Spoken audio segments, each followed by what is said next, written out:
a merely subjective event. Jacobi's charge of subjectivism was based, in the first instance, on a metaphysical objection.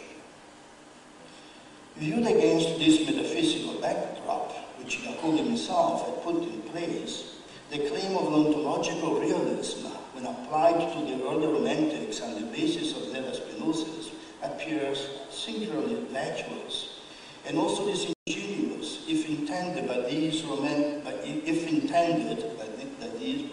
Romantics themselves to differentiate them from Fichte. I say disingenuous because the issue of objective determinateness, of how to come to terms with the irreducible facticity of experience, was the central concern of the Wissenschaftslehre. And of the two ways of dealing with it, namely Fichte's moralism and the aestheticism of the Schelling of 1800, the one which was more seriously realist was definitely Fichte's. Let me dwell briefly on this point because it will be important in a moment when I come to Hegel. If we abstract from future development and stay with Schelling's system of transcendental idealism of 1800 and the Wissenschaftslehre and the shape it had assumed around this time, it is clear that pivotal to both is the role of intellectual intuition. Intellectual intuition is the immediate consciousness that I act and what I do when I act. I'm quoting from Fichte. It is an immediate self-awareness, in other words, that constitutes the matrix of all experience and is also the basis of its truth.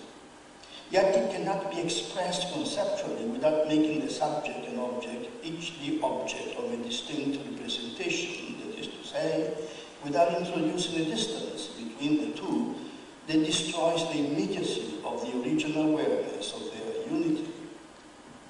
Such a distance also undermines, therefore, the certainty that otherwise accompanies their awareness. How to recapture conceptually this immediacy and the certainty that accompanies it, that is precisely the central problem of Fichte's and Schelling's system, but also the place where the two part company.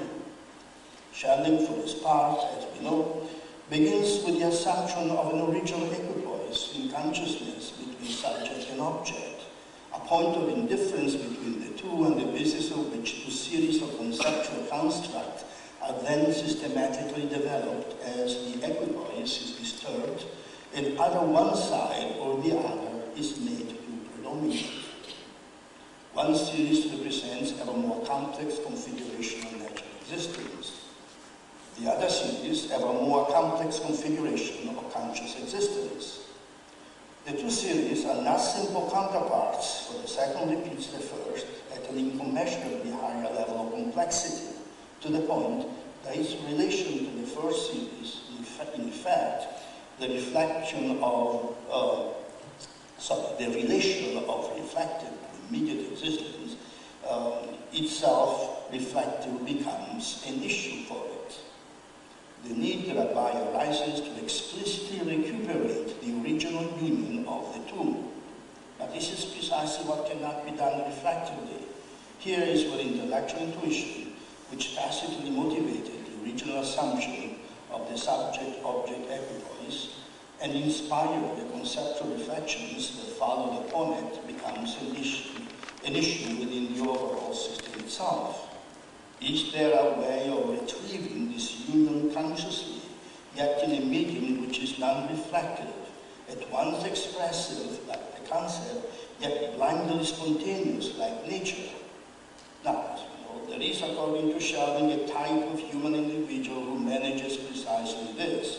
This is the genius, the artist whose works are the product at once of blind nature and conscious Bestimmung.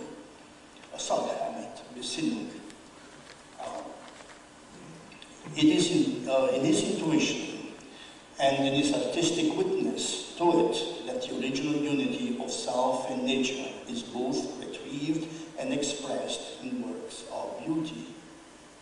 One need only replace Schelling's two series of constructs with Spinoza's res cogitans and res extensa to see the Spinozistic template that Schelling was retracing in his system now.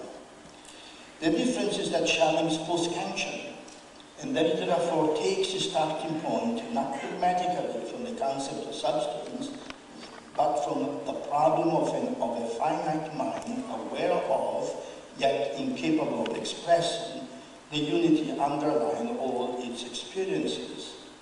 Of course, this type of assensus intellectus ideum that the system provides could itself be taken as a form of Spinozistic mental discipline, a kind of medicina mentis.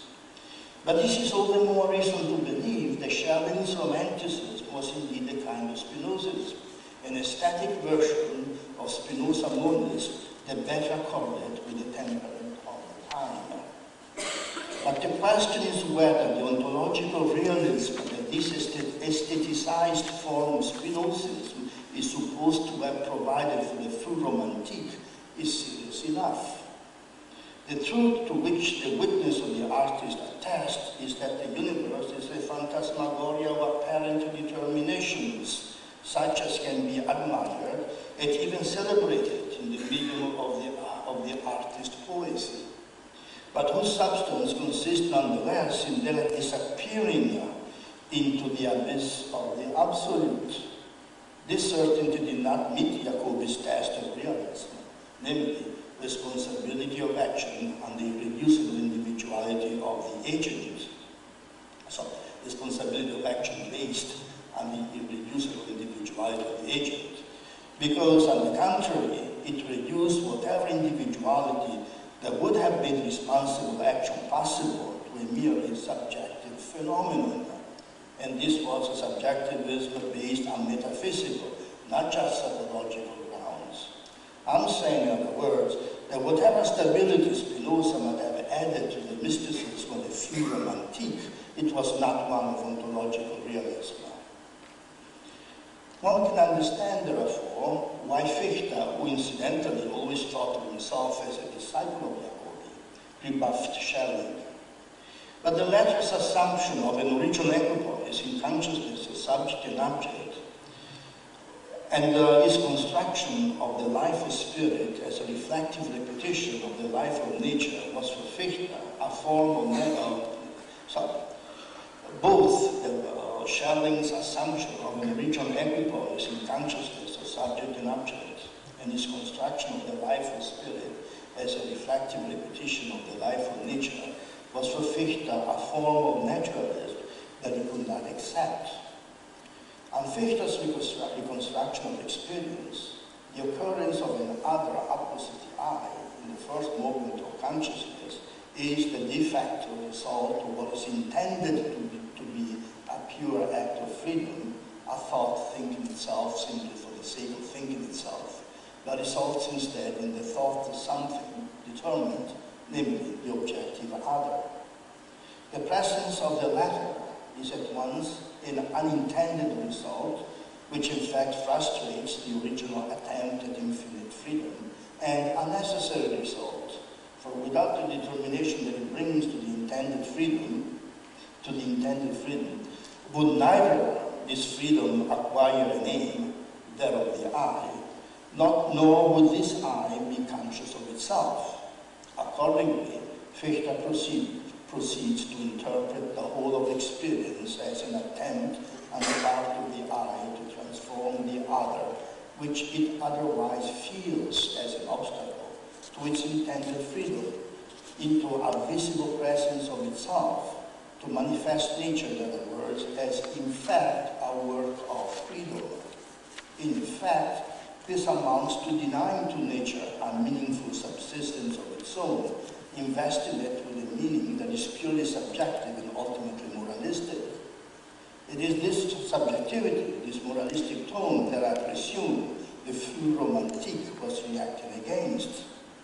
But surely one can claim, as I did earlier, that there is more existential seriousness, more realism, to the feeling of nature as an obstacle to self-determined action than to a romantic sublimation of it into a phantasmagoric manifestation of the absolute.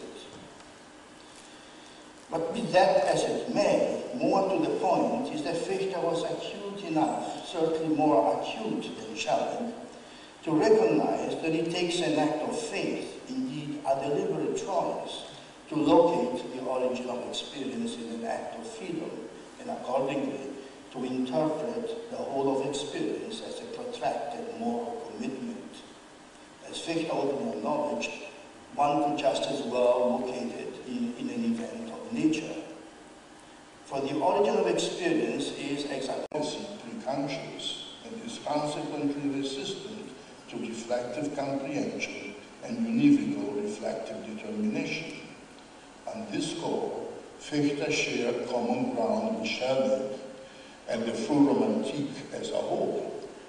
He had made truth ultimately rest on immediate intuition, and since intuition as such escapes conceptualization, reliance on it injects into experience a moment of irrationality that only can be contained, though never dissolved, through extra-logical means.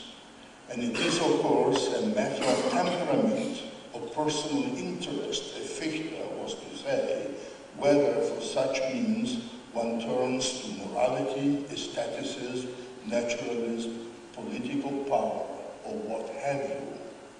Here's where I turn to Hegel. For either there is logic as an ex hypothesis impossible attempt at dissolving this moment of irrationality reflectively, as it would have to be if it were a plug-in expansion of the insights of the full Romantique, or on the contrary, it marks a radical break with the latter. The second alternative, as I wish to maintain, is in fact the case.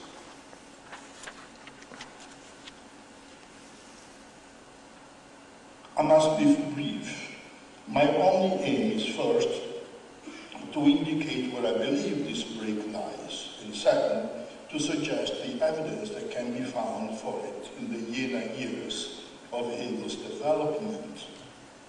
Hegel's logic is first and foremost logic, that is, a science of the concept.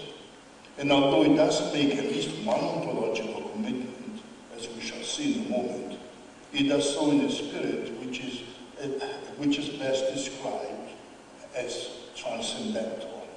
In other words, to the extent that as logic it is also metaphysics, it still falls within Kant's non-dogmatic transcendental understanding of logic, without the assumption that in fact still bound Kant to his metaphysical past and were the cause of so many problems in his critical system. Let me explain. Kant's categorical categories define the concept of an object in general, Gegenstand des Überhaupt. That is to say, the minimum requirements of internal coherence that a subject matter, Gegenstand, has to satisfy in order for its presence to be intelligently recognized in experience, just in case it is given there, and in order, therefore, to become an object. But Kant had stipulated that this presence will be achieved in a sense event which ex hypothesis escapes conceptual comprehension, and the problem, insoluble in principle, was therefore set of how to test whether the requirements of intelligibility as defined by the categories are in fact satisfied in actual experience rather than just in the imagination. It is precisely this problem that Fichte and the early Romantics were trying to circumvent by relying on extra-conceptual means for apprehending reality.